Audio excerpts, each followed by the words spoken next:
அன்பு நெஞ்சங்களே, அனைவருக்கும் வணக்கம். குட்டி கதை நிகழ்ச்சியில் வரவேற்கிறேன். ரொம்ப நாள் ஆச்சு உங்கள் எல்லாரோடையும் பேசி.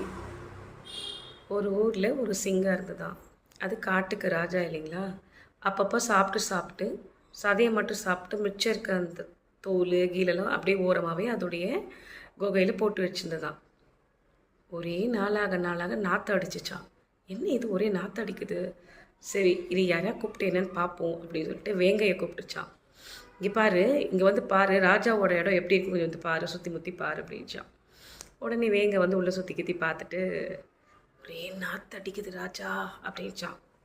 கோவம் வந்துருச்சான். ஏன் இடத்தைய நாற்று அடிக்க சொல்லி பலாருன்னு ஒரு விட்டுத்துதான் ஒரு அடி. கம்முன்னு வேங்க போயிடுச்சான். அப்புறம் யானையை கூப்பிட்டுச்சான். யானையை வந்து பாரு, என் இடம் எப்படி இருக்குது, சுற்றி முற்றி பாருன்னு. யானைக்கு தெரியும் வேங்க அடி வாங்கினது. எதுக்கு இவங்கிட்ட போய் நம்ம உண்மையை சொல்லிக்கிட்டேன். ராஜா ஒரே மணக்குது ராஜா அப்படின்ச்சான். அதையும் ஒரு அடி அடிச்சிச்சான்.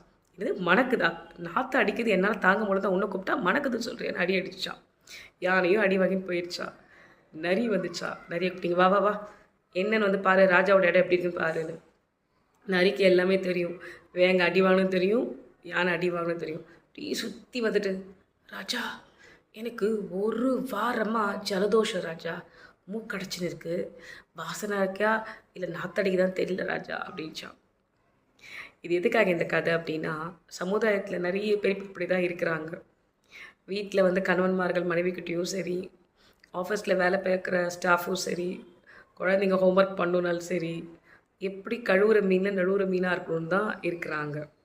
அது புத்திசாலித்தனம் அப்படின்றத தாண்டி தப்பிச்சுக்கிறதுக்கான ஒரு வழி தான் அது அப்படின்னு நம்ம சொல்கிறோம். நரி மாதிரி, நரி தந்திரம் மாதிரி.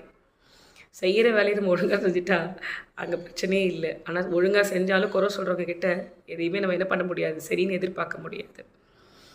நாம் எப்பவுமே சரியான பாதையில் போவோம், வேங்க மாதிரி. நன்றி, வணக்கம்.